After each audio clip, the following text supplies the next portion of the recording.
اپنی مواعظ حسنہ سے ہم سامعین کے قلوب کو منور و مجلہ فرمائیں۔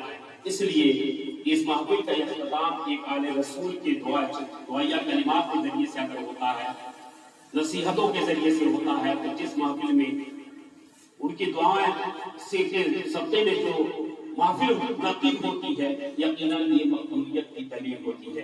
اللہ رب العزت کی بارگاہ میں دعا ہے کہ ان لوگوں کے سبتے میں ہماری اس حاضری کو قبول فرمائے۔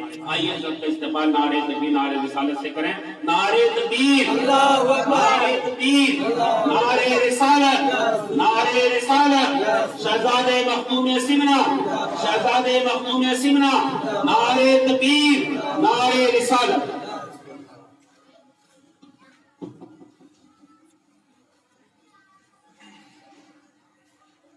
السلام علیکم ورحمۃ اللہ وبرکاتہ۔ وعلیکم السلام ورحمۃ اللہ۔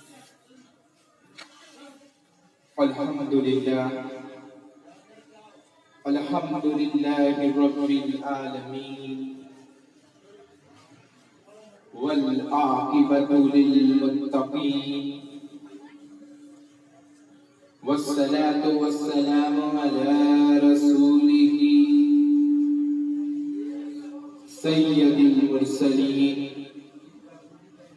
رحمت للعالمین شفیع المذنبین سید الاولین والآخرین محمد مصطفیٰ صلی اللہ تعالی علیہ وسلم وآلہ واصحابہ وازواجہ اجمعین،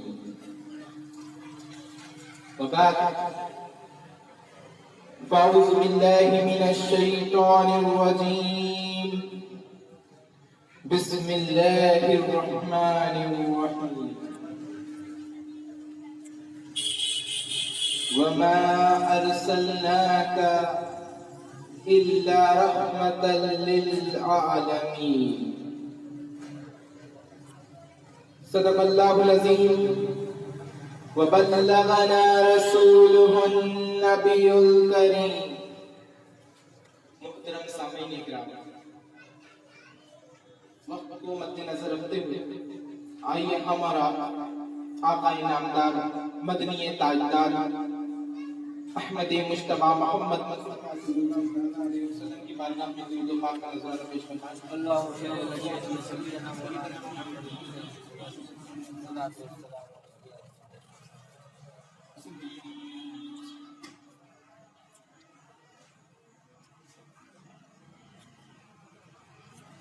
اللہ رب العزت نے قرآن کریم میں اپنے محبوب کا ذکر بہت جگہ کیا،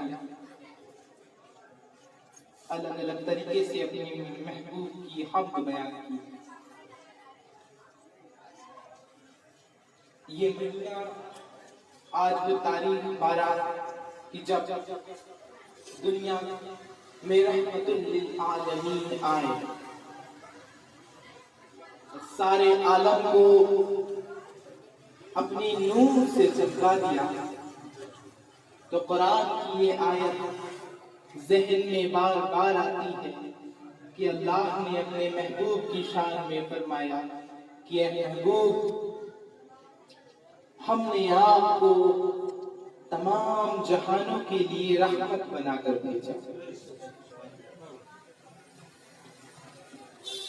دیکھنے کی یہ بات ہے کہ اس میں رحمتن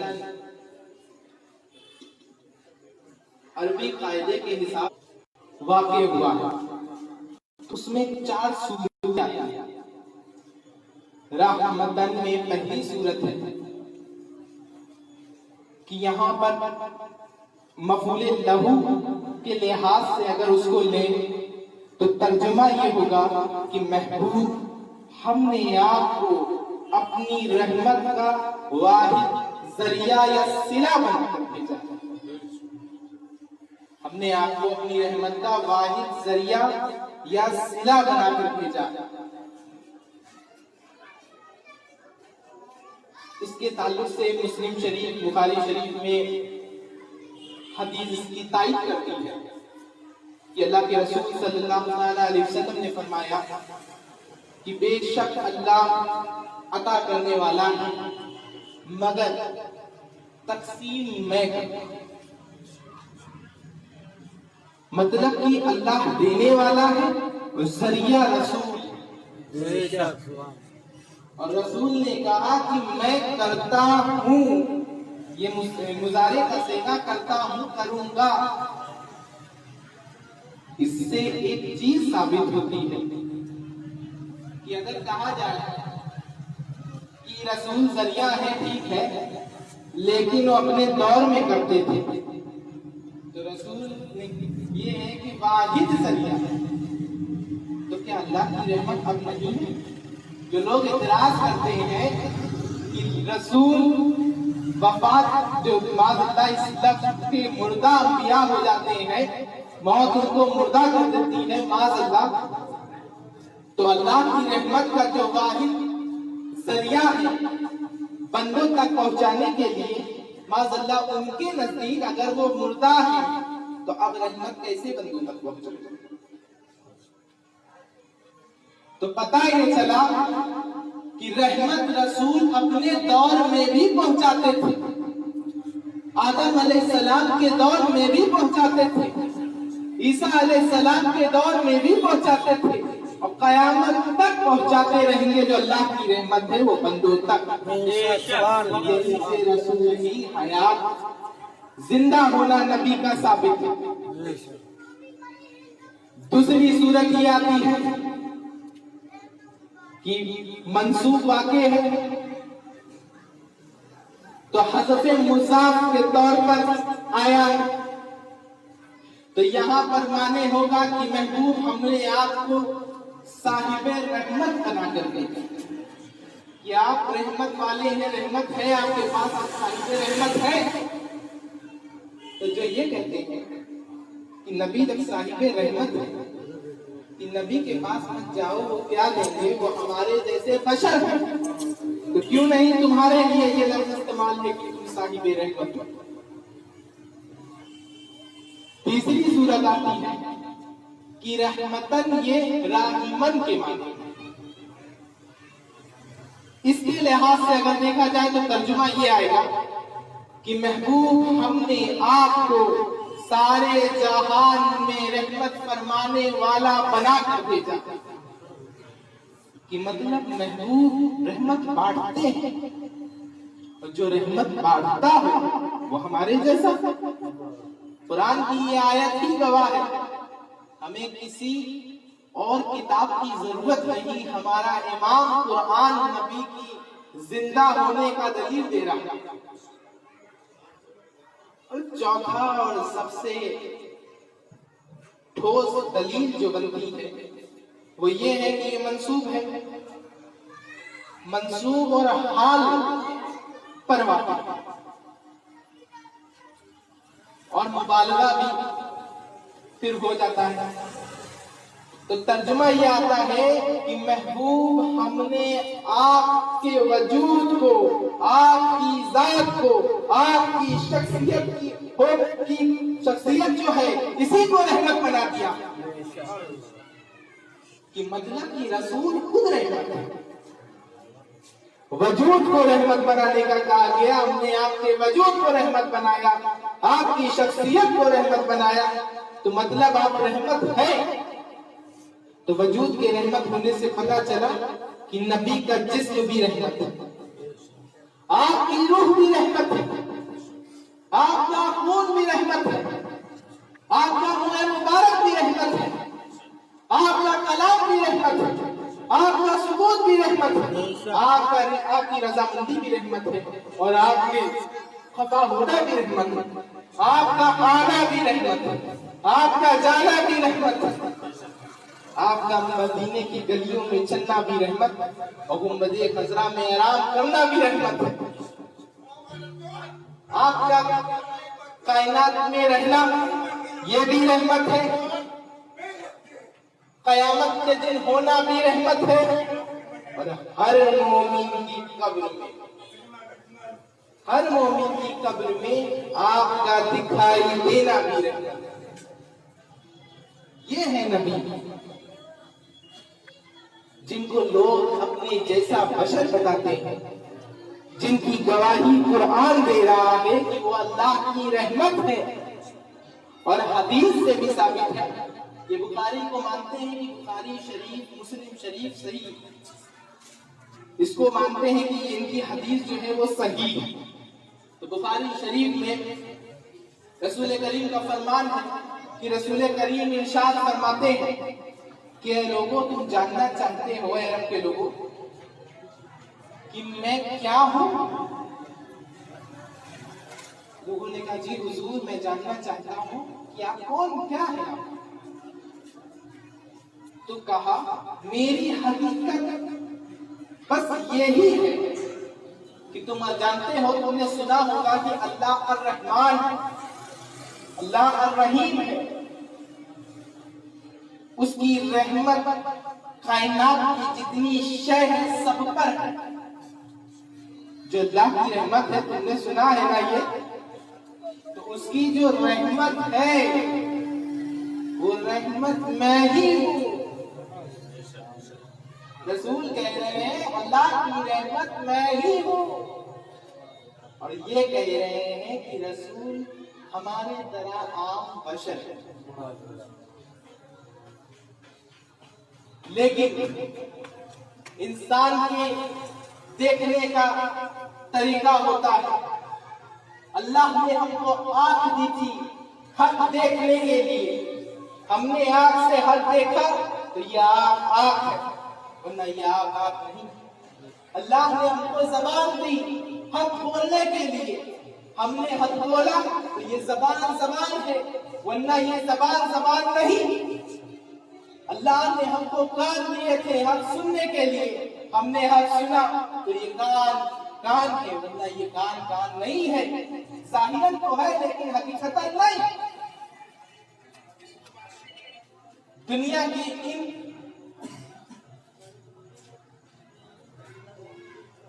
جاہل نہیں کہنا چاہیے، عالم نہیں، انہی نے اپنی آنکھ کا صحیح استعمال نہیں کیا، نبی کی ذات کو ہر طریقے سے نہیں دیکھا. بے شک حق دیکھا تو بریلی میں بیٹھ کر امام احمد رضا فاضل بریلوی نے حق دیکھا، تب کہا تو زندہ ہے واللہ، تو زندہ ہے واللہ، میرے چشم عالم سے چھپ جانے والا، تو زندہ ہے.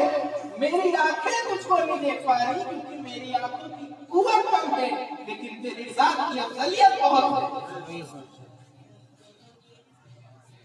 تو یہ چیز ہے. تو نبی کے ہر کام، ہر فعل، ہر قول یہ رحمت ہے. مکے کی گلیوں میں جب نبی نے درس دیا، مدینے کی گلیوں میں جب درس دیا تو وہ درس بھی رحمت تھا. نبی علماء نے، حفاظ نے اس پہ عمل کیا اور انہوں نے اس دین کے علم کو حاصل کیا، قوم تک پہنچایا. یہ رحمت بھی ہے، یہ سنت بھی. نبی نے اچھا اخلاق کیا، یہ اچھا اخلاق ان کا رحمت بھی، اور اگر امتیوں نے اپنایا تو یہ سنت بھی ہوئی اور یہ رحمت بھی. نبی کی اپنانا اور وہ فیض لینا. نبی نے غریبوں کی مدد کیا، وہ کام مدینے کی گلیوں میں کیا کہ ابو جہل جیسا کافر ہونے کے بعد اس کی جماعت جب کفاروں کی جماعت تھی، ابو جہل جیسا کافر تھا لیکن وہ نبی کے کام کو نہ روک سکا. اس کی ہار ہو گئی.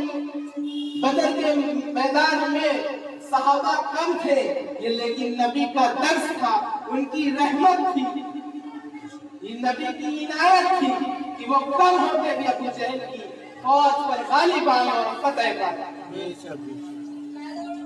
اسی رحمت اور اسی کام کو بزرگان دین اپناتے آئے. غوث اعظم نے اپنایا، بغداد میں مدینے کا کام کیا اور نبی کی رحمت اور نبی کی سنت اور نبی کے فیض سے سارے عالم کو فیضیاب کیا. غریب نواز اجمیر آئے، مقصد ان کا بھی صرف مدینے کا کام تھا. اللہ نے ان کو غریب نواز بنا دیا.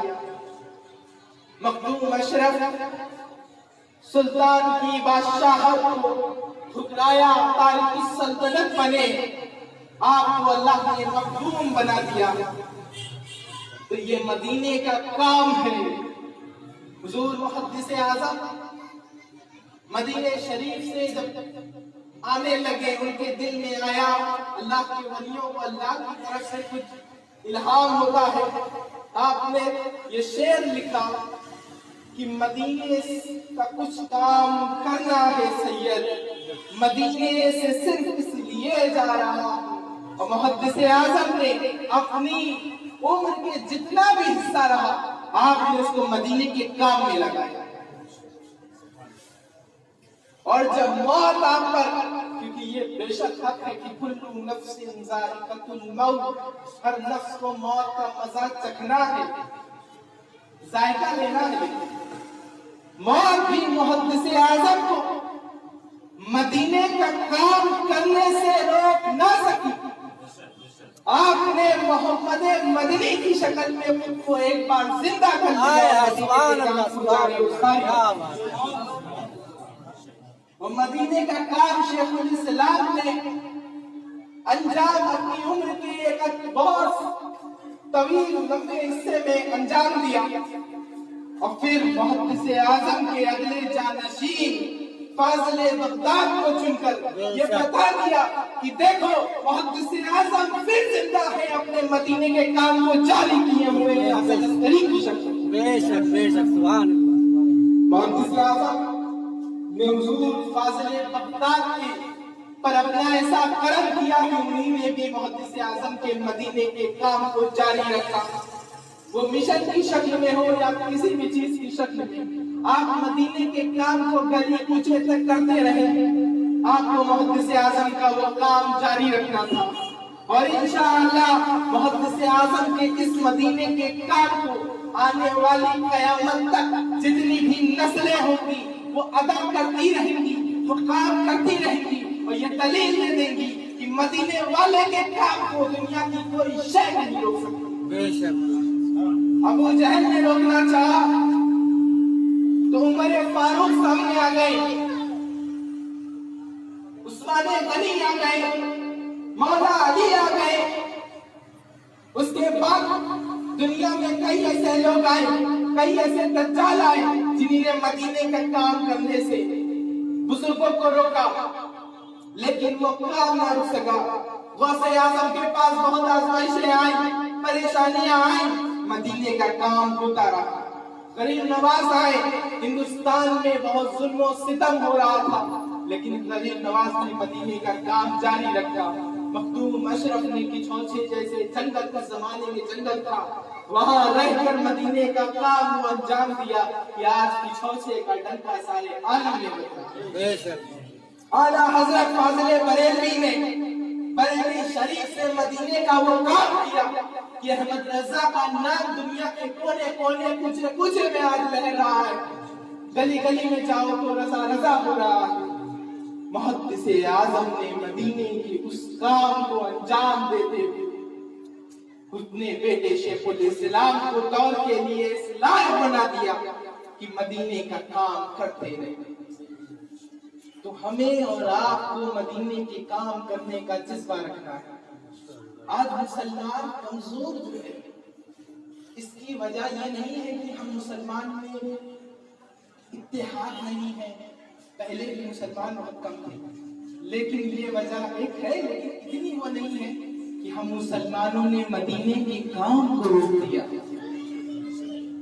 ہم 12 ربیع الاول کے جلوس میں نعرہ تو لگاتے ہیں، لیکن اپنے نبی کے نام، اپنے نبی کے کام کو جاری و ساری نہیں رکھتے۔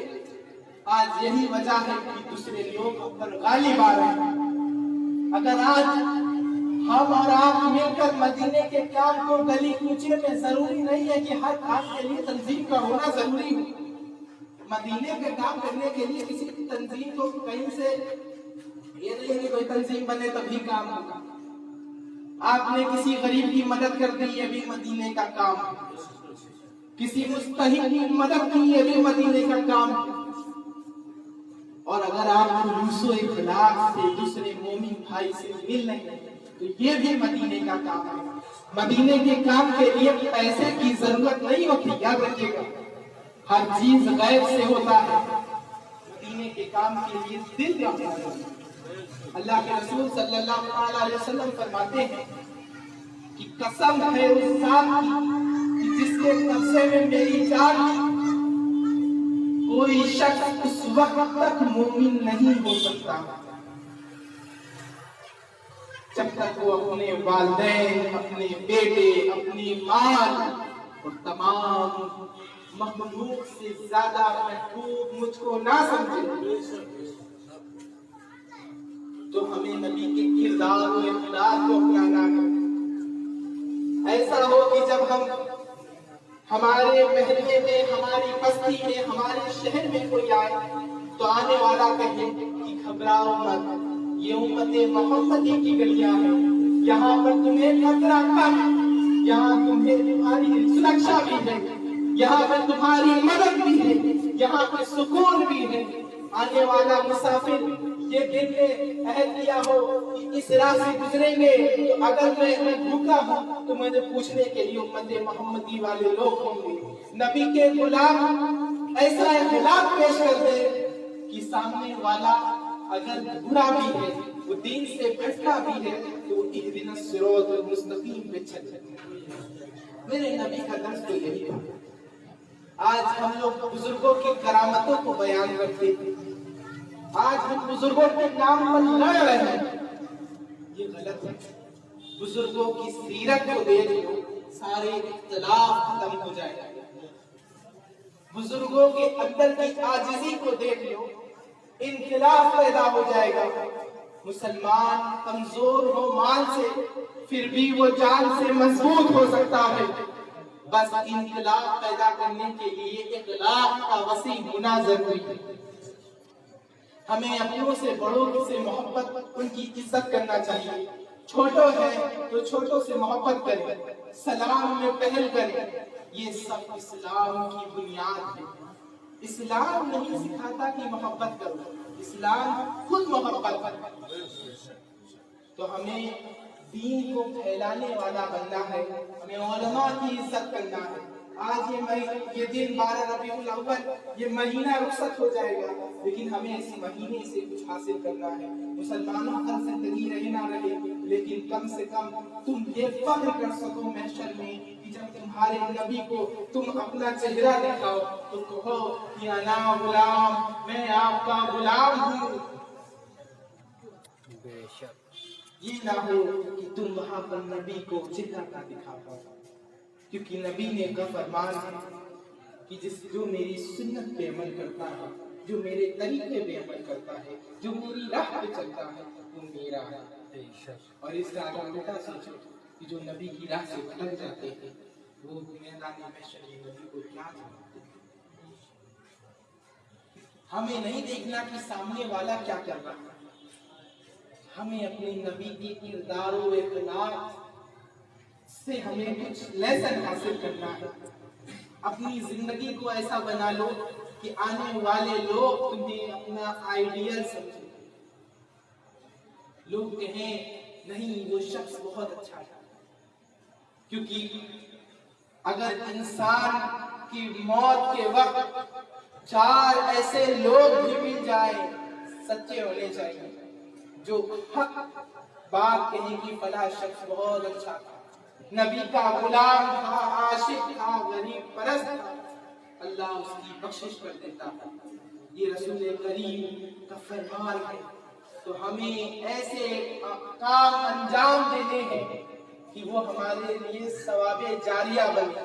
ہمیں اپنے امام، اپنے علماء، حفاظ کی ادب ایسا کرنا ہے کہ دوسرے قوم والے بھی ان کے ساتھ ان کی بے ادبی کرنے میں ڈرے کہ مسلمان کا جیسا ادب کرنا ہے، کا طریقہ ہے، ایسا ہر قوم اپنائے، اور میرے نبی کا چرچا ہر قوم کرے، ایسا اخلاق و کردار بنا۔ بزرگوں کا فیض حاصل کرنا ہے تو ان کی کرامت سے زیادہ آج کے دور میں ان کی سیرت کو دیکھ لو، ان کی سیرت کو اپنا لو۔ تم وارث پاک کے پاس جاؤ، ان کی سیرت کو دیکھو، ان کے عشق کو دیکھو، اپناؤ۔ تم مخدوم اشرف کے پاس جاؤ،